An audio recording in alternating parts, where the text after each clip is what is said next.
السلام علیکم ورحمۃ اللہ وبرکاتہ۔ الحمد للہ رب العالمین والصلاة والسلام علی نبینا محمد وعلی آلہ وصحبہ اجمعین، اما بعد۔ محترم ناظرین کرام، آج کی اس مجلس میں عید الفطر کی سنتوں کے تعلق سے کچھ باتیں لے کر کے حاضر ہوا ہوں۔ اللہ عز و جل سے دعا ہے کہ اللہ تعالیٰ کہنے اور سننے سے زیادہ عمل کرنے کی توفیق عطا فرمائے۔ عید الفطر کی آمد ہے، کیا چھوٹے کیا بڑے، کیا مرد کیا عورت، سب کے دلوں میں خوشی و مسرت کے چشمے پھوٹ رہے ہیں، ولولے ہیں، جوش ہے، جذبے ہیں خوشیوں کی، بہاروں کی۔ لیکن اس سال کا عید ذرا سونا سونا سا رہے گا۔ کیوں؟ اس لیے کہ ایک ننھے منھے اللہ کے سپاہی کا دورہ ہے۔ کرونا وائرس نے لبوں کی مسرتیں چھین لیں، چہروں کا رنگ فق کر دیا، آنکھیں سفید ہونے لگی، پوری دنیا کے اندر ہاہاکار مچی ہوئی ہے۔ کیا غریب، کیا امیر، کیا تاجر، کیا دولت مند، کیا بادشاہ، کیا حکمران، سب کے چہروں سے خوف اور دہشت ٹپک رہی ہے۔ اب ہم جانتے ہیں کہ عید الفطر یہ عالم اسلام کا ایک مذہبی تیوہار ہے جو ماہ رمضان المبارک کے اختتام کی نشاندہی کرتا ہے۔ میں نے اسی مناسبت سے سوچا کہ آج میں آپ کی خدمت میں کچھ سنتوں کا تذکرہ کرتا چلوں، نہ جانے وقت ہمیں موقع دے نہ دے۔ اور ہر سال مسلمان اس عید مبارک کو بڑی خوشی و مسرت کے ساتھ اور جوش و خروش کے ساتھ یکم شوال کو مناتا ہے۔ عید کا لفظ یہ عربی ہے جس کے معنی ہیں بار بار واپس آنے کے، لوٹنے کے۔ چونکہ خوشیاں رمضان کے بعد بار بار واپس آتی، اس لیے اس کو یوم العید، یوم مسرت، فرحت اور سرور اور بساط کا دن بھی کہا جاتا ہے۔ اور فطر کا لفظ جو ہے یہ یوں تو کئی معنوں میں استعمال ہوا ہے، لیکن زیادہ تر یہ بریک فاسٹ، زیادہ تر یہ روزوں کو افطار کرنے، فطور کرنے، توڑنے کے معنی میں۔ عید الفطر کے دن روزوں کا سلسلہ چونکہ ختم ہو جاتا ہے، اس لیے اس کو عید الفطر یعنی روزہ توڑنے کا دن کہا جاتا ہے۔ اس روز اللہ تبارک و تعالی بندوں کو روزہ اور عبادت جو رمضان میں انہوں نے کی ہے اس کا ثواب عطا فرماتا ہے، لہذا اس تیوہار کو عید الفطر قرار دیا گیا۔ عید الفطر کی بہت ساری رسمیں ہیں، مختلف علاقوں، مختلف بستیوں، مختلف شہروں، مختلف ملکوں کے اندر اپنے اپنے اعتبار سے منایا جاتا ہے، لیکن خوشیوں مسرتوں کے کچھ حدود ہیں۔ اسلام نے ان حدود کو واضح طور پہ بیان کیے ہیں کہ آپ خوشیوں میں ان حدود کو کراس نہ کریں۔ شراب، ناچ گانے، بھنگڑے، تو ڈھول تاشے، میوزک، فلمیں، یہ وہ ڈرامے، یہ تمام سب چیزیں ہرگز، یہ تمام سب چیزیں حرام ہیں۔ عید الفطر کی رسموں میں سے ایک بڑی معروف رسم ہے، لوگ بغل گیر ہوتے ہیں، ایک دوسرے کو بوسہ لیتے ہیں، ایک دوسرے سے مصافحہ کرتے ہیں، معانقہ کرتے ہیں۔ لیکن یاد رکھیے اس سال سنبھال کے، اس سال کسی سے مصافحہ نہیں، اس سال کسی سے معانقہ نہیں، اس سال کسی معانقے کی تو جو بھی اسلام میں ایسی کوئی بات نہیں ہے کہ عید الفطر کے دن جو ایک رسم بنا لی گئی کہ معانقہ کریں، یہ اسلام میں نہیں ہے اس طرح سے۔ البتہ یہ ہے کہ مبارکباد کہنا، لوگوں کو گرم جوشی سے مصافحہ کرنا، ملنا، یہ الگ چیز ہے۔ رشتہ داروں اور سب دوستوں احباب سے آؤ بھگت کرنا، اس دن میٹھی میٹھی عید الفطر کی سوئیاں ہوتی ہیں، کیا جوان کیا بوڑھے کیا بچے سب اس میں اس خوشی مسرت میں شریک ہوتے ہیں۔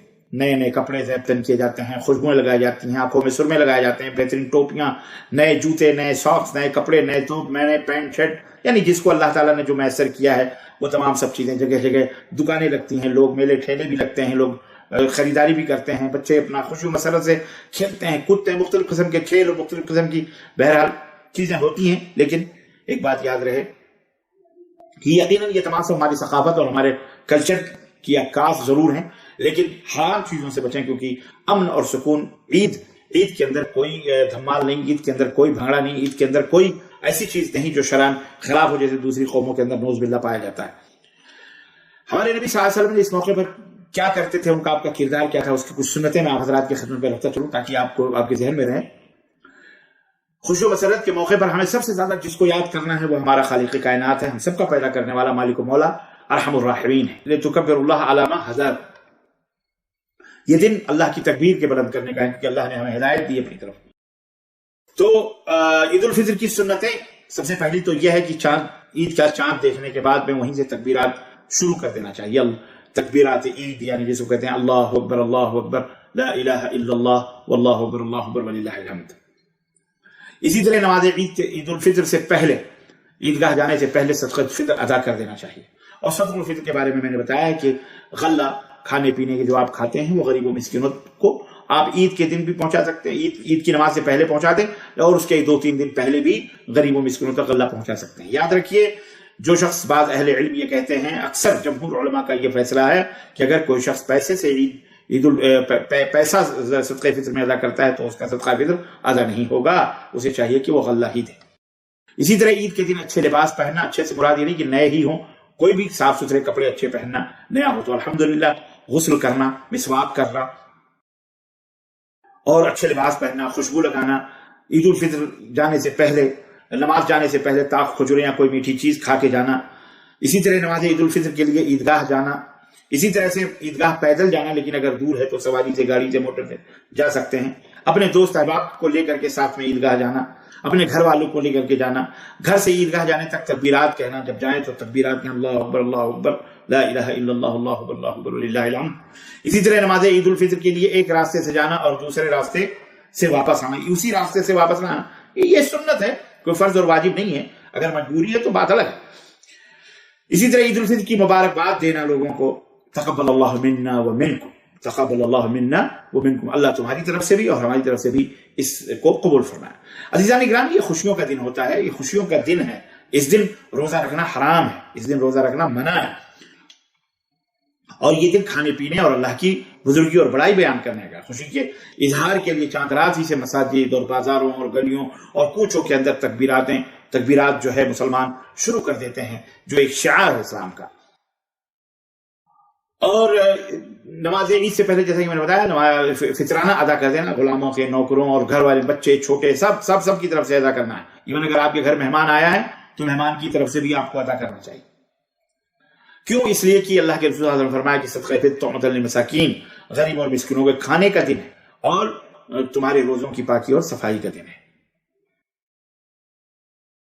عید کی 2 رکعتوں سے پہلے کوئی نماز نہیں، فجر کے بعد ہی کوئی نماز نہیں ہے، سمجھ رہے ہیں؟ عید کی 2 رکعتوں سے پہلے اور بعد میں بھی کوئی نفلی نماز نہیں ہے۔ اور نماز عید کی ادائیگی کے لیے صرف مرد ہی نہیں بلکہ عیدگاہ میں، چاہے وہ مسجد میں ہو چاہے میدان میں ہو، عورتوں کو بھی جانے کا حکم ہے، لے جانے کا حکم ہے، اور یہ حکم جوان، کنواری، پردہ نشین سب خواتین کو، یہاں تک کہ ایک عیدگاہ جانا، یہاں تک کہ کسی صحابیہ نے کہا اللہ کے نبی ہمارے درمیان حیض اور نفاس والی عورتیں، آپ نے فرمایا انہیں بھی عیدگاہ جانا چاہیے، اہتمام کرنا چاہیے۔ یہ اور بات ہے کہ وہ عیدگاہ کے باہر نماز نہیں پڑھیں گی، البتہ مسلمانوں کی دعاؤں میں وہ شریک رہیں گی، اللہ کی تسبیح بیان کریں گی، اللہ کی تحمید بیان کریں گی۔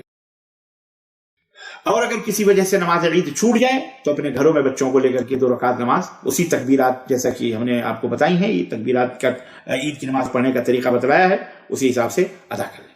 عزیزان گرامی، عید کا دن محبتوں کا، شفقتوں کا، پیار کا، مسلمانوں کی باہمی ملاقات کا اور آپسی محبت بڑھانے کا ذریعہ ہے۔ صحابہ کرام ایک دوسرے سے ملتے تھے تو دعا کرتے تھے، تقبل اللہ منا ومنکم، اس لیے آپ بھی اس کو جاری رکھیں۔ اور یہ چند سنتیں میں نے آپ حضرات کی خدمت میں رکھی ہیں، اللہ عز و جل کہنے والے کو بھی اور سننے والوں کو بھی عمل کرنے کی توفیق عطا فرمائے، آمین یا رب العالمین۔ وصلی اللہ علی نبینا محمد وعلی آلہ وصحبہ اجمعین، والسلام علیکم ورحمۃ اللہ وبرکاتہ۔